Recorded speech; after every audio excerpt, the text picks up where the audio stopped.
किसी नगर में एक व्यक्ति रहता था। नाम था दानचंद्र। दरअसल वह इतना कंजूस था कि किसी को एक आना भी नहीं देता था। इसलिए लोगों ने विनोद में ही उसका नाम दानचंद्र रख दिया था।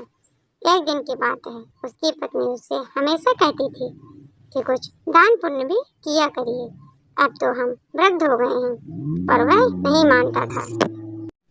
एक दिन उसकी पत्नी ने उससे कहा, यहाँ से गंगा जी सिर्फ 10 कोस दूर है। सारा जीवन तुमने सिर्फ रुपया कमाया और बचाया है। कम से कम एक बार गंगा नहाओ तो तुम्हें भी पुण्य मिलेगा और कुल को भी। दानचंद ने कहा, अरे भाग्यवान, सारा पुण्य क्या धन में ही है। गंगा जी नहाने से क्या मिलेगा? वहाँ पंडे लोग मिलेंगे तो उनको पैसा देना पड़ेगा। पत्नी बिगड़ कर बोली, अरे तुम जाओ तो सही, जरा दान पुण्य कर दोगे तो क्या बिगड़ जाएगा तुम्हारा? यदि आज तुम ना गए तो तुम्हें भोजन भी नहीं मिलेगा। बैठे रहना भूखे। अब मरता क्या न करता। ध्यानचंद ने सोचा कि चलो एक बार हो ही आते हैं, नहीं तो श्रीमती जी भी बिगड़ी रहेंगी और भोजन भी ना मिलेगा। ध्यानचंद गंगा की ओर घर से रवाना हुआ। गंगा घाट पर किसी पंडित को रुपए न देने पड़ जाएं, इसलिए उसने कुछ भी पैसा नहीं लिया और खाली हाथ ही चल पड़ा। वह इतना कंजूस था कि इतनी दूर जाने के लिए भी उसने वाहन न किया, पैदल ही चल पड़ा। बहुत देर बाद वह गंगा किनारे पहुंचा तो मुख्य घाट की ओर ना गया। उसे डर था कि वहां स्नान करने के बाद घाट के पंडे लोग दान दक्षिणा मांग सकते हैं, इसलिए वह सीधे मुर्दा घाट चला गया, जहां पर मृतकों का दाह संस्कार किया जाता है। उसने चारों ओर देखभाल कर इतनी सांग कर लिया कि उसके अलावा और कोई व्यक्ति उस घाट पर दूर दूर तक नहीं है। वह निश्चिंत होकर गंगा जी में नहाने उतर गया। दानचंद की कंजूसी देखकर भगवान को भी हंसी आ गई कि इतना लोभी आदमी नहीं देखा। भगवान ने सोचा कि इसकी परीक्षा लेनी चाहिए। उन्होंने तुरंत पंडे का भेष धारण किया और उसी घाट पर पहुंचे जहां दानचंद नहा रहा था। जैसे ही दानचंद नहा कर आया, तुरंत पंडित जी के भेष में भगवान बोले, यजमान की जय हो। दानचंद अचानक पंडित जी को देखकर घबरा गया। बोला, आप कौन हो? पंडित जी बोले, संतोषी ब्राह्मण है महाराज, इसी घाट पर पड़े रहते हैं, भगवान का भजन करते हैं। दानचंद बोला, हद है, मुर्दा घाट को भी नहीं छोड़ा। पंडित जी हंसकर बोले, हम तो संतोषी ब्राह्मण हैं, घाट पर तो दूसरे पंडे रहते हैं। आप जैसे यजमान हमारी यहीं पर भोजन व्यवस्था कर देते हैं तो गुजर बसर होता रहता है। आपके जैसे यजमान हमारे वर्ष तक का भोजन की व्यवस्था कर देते हैं तो चिंता नहीं रहती। ध्यानचंद झुलाकर बोला, पर हम नहीं कर सकते। एक वर्ष क्या, एक दिन की भी नहीं कर सकते। अरे एक दिन तो बड़ी दूर की बात है, एक समय की भी नहीं कर सकते। जाओ अपना काम देखो। पंडित जी हंसकर बोले, कोई जबरदस्ती थोड़े है, आपकी जैसी श्रद्धा हो, पर आज कुछ न कुछ तो आपको देना ही पड़ेगा। गंगा जी का स्नान आपने किया है, सारे पाप धुल गए, दान देकर पहला पुण्य कमा लीजिए। जब पंडित जी नहीं माने तो दानचंद हार कर बोला, अच्छा ठीक है, पर उधार देंगे। पंडित जी बोले, चलो यही ठीक है। दानचंद बोला, एक आना देंगे, वह भी उधार। उस जमाने में आना चलता था। पंडित जी मन ही मन हंसकर बोले, चलो कुछ तो दिया। दानचंद बोला, आप हमारे घर से आकर ले जाना, अभी हमारे पास नहीं है। पंडित जी ने सहमति जताई कि ठीक है, वे दानचंद के घर से आकर एक आना दक्षिणा ले लेंगे। दानचंद ने घर की राह पकड़ी। बेचारा पैदल पैदल घर पहुंचा। घर पहुंचते ही थककर चूर हो गया था। वह घर में भीतर सोने ही जा रहा था कि बाहर से आवाज आई, यजमान की जय हो।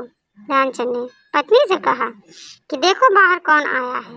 पत्नी बाहर होकर भीतर आई तो दानचंद से बोली, किसी पंडे से एक आना देने के लिए कहे आए थे क्या?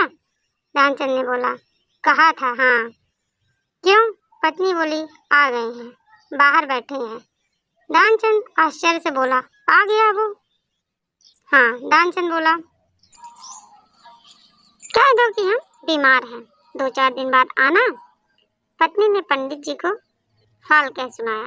पंडित जी बोले, अरे यजमान बीमार हैं, दान मिले चाहे ना मिले, लेकिन हमारे संकल्प में तो वो हमारे यजमान हैं।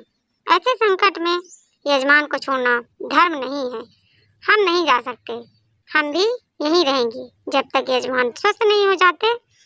आप तो भोजन सामग्री दे दो, भोजन हम अपने आप ही बना लेंगे। पत्नी ने अंदर आकर तानचंद को यह बात बताई। तानचंद ने माथा पीट लिया कि कैसे पीछा छुड़ाऊं। अपनी पत्नी से बोला कि जाकर कह दो कि दानचंद मर गए। पत्नी बोली, ऐसे कैसे कह दें? दानचंद बोला, तुम जाकर कहो तो सही, हम सांस रोककर पड़े रहेंगे, पता ही नहीं चलेगा किसी को। पत्नी ने रोते हुए कहा कि अभी अभी वो तो चल बसे। पंडित जी बोले, राम राम राम, क्या मर गए? यह तो बहुत बुरा हुआ, लेकिन यजमान का जब तक अंतिम संस्कार ना हो जाए हम कैसे जा सकते हैं? और आप अकेली कहाँ कहाँ किसी किसी खबर करेंगी? आप बैठो, मैं सारे गांव में खबर देकर आता हूँ। पत्नी पंडित जी को रोक पाती इससे पहले ही पंडित के रूप में भगवान बिजली की गति से सारे गांव में खबर करके आ गए कि दानचंद मर गए। लोग सचमुच इकट्ठा हो गए। भगवान को हंसी आई कि ऐसा जिद्दी नहीं देखा कि सांस रोककर पड़ा हुआ है। लोगों ने उसे मुर्दा समझकर उठाया और शव यात्रा की तैयारी करने लगे। दानचंद की पत्नी जोर जोर से रोने लगी, यह कहते हुए कि अरे ये जिंदा हैं, मरे नहीं हैं। लेकिन गांव वाले बोले कि जाने वाले को कौन रोक सकता है, वह तो गया। यह तो तुम्हारा मुंह है जो कह रहा है वह जिंदा है। लेकिन पत्नी की किसी ने एक ना सुनी। दानचंद को बांध दिया और वह भी सांस रोककर बन गया। भगवान को बड़ी हंसी आ रही थी कि बहुत जिद्दी आदमी है। शव यात्रा शमशान पहुंच गई। वहां दानचंद को जलाने की तैयारी होने लगी, लेकिन तब भी वह सांस रोककर पड़ा रहा कि कहीं पंडित जी को मालूम न चल जाए कि वह जिंदा है। भगवान समझ गए कि यह मर जाएगा, लेकिन एक आना नहीं देगा। भगवान गांव वालों से बोले कि यजमान के कान में कुछ मंत्र बोलेंगे ताकि इनको मोक्ष मिले। भगवान ने दानचंद के कान में कहा, आया हूँ बैकुंठ से, तुम हित नाता जोड़, वरदान ले कुछ मांग।